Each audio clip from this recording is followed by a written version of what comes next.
You ever feel like you're just not as manly as a lumberjack cutting down 300-foot tall mahogany trees that shoot 50-foot flames? Well, this is the video for you. Hi, I'm Lance Legault, and I'm here to teach you a few ways that you can be a manly man. The first step to being a manly man is sharpening various objects, such as a dagger, a machete, and of course, an axe. In order to sharpen a blade, you're going to want to have it at an angle so that it's just delicately touching the grinder, such as this. Now, of course, there's going to be some sparks, but that's okay.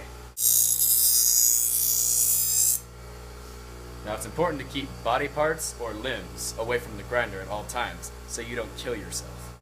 For heavier items, make sure you have a strong grip on it so it doesn't go flying out of your hands and chops your legs off. Now that your axe is nice and sharp, it's time for step number 2 to being a manly man, which is chopping wood. Now when you're chopping wood, you're going to want to have the wood on a flat surface, such as the ground or the tree that you just chopped down with your bare hands. Now in this case, we'll be using the ground. So when you're chopping wood, an important tip is that you want to bring the axe all the way around so you get your own momentum to hit the wood. The third step to being manlier than you currently are is knowing how to jumpstart a car. The first thing you're going to need, obviously, is 2 cars.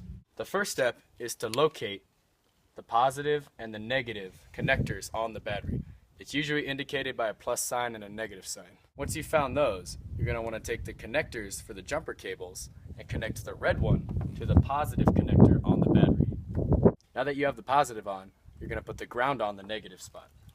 So now that you have these connected and it's connected to a live battery, don't touch them or there will be a spark, like this. What I'm going to do next is hook the other ends up to the dead truck.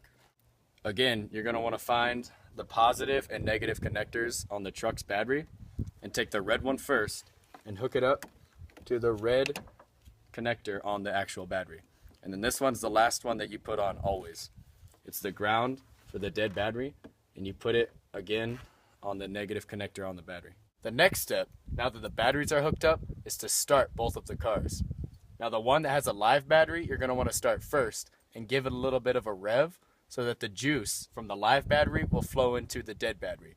Especially in this case where there's a big freaking truck and it needs a lot of juice from my little baby car. Once your car has started, just do the exact same method that you put it on with. Take the ground off first and then the positive to unhook it. The last step to being a manly man, and arguably, in my opinion, the most important, is knowing how to drive a stick. Step number 1 is to get into the car. Now every stick shift will have a gear shifter right here, which will have a chart on it that tells you all the gears and where it's going to go to be in that gear. Now when working the gear shifter, if you can move it to the right or to the left freely, that means you're in neutral. Now to start the car, you have to put the clutch in first, and then you're able to start it. Also, anytime that you want to shift or change the gear that you're currently in, you have to have the clutch in, or else it'll make a terrible grinding noise that I don't like. Now when actually going, you always want to start the car off in first if you're not moving it, and when you want to start moving, you're going to slowly let the clutch out with your left foot while you gently push down on the gas with your right foot. Obviously have the parking brake off so that the car actually moves, and then just let the clutch out very slowly. This will take some practice and you probably won't get it on the first try. You'll probably stall in the middle of an intersection and get killed by a semi. But if you're lucky, you'll learn.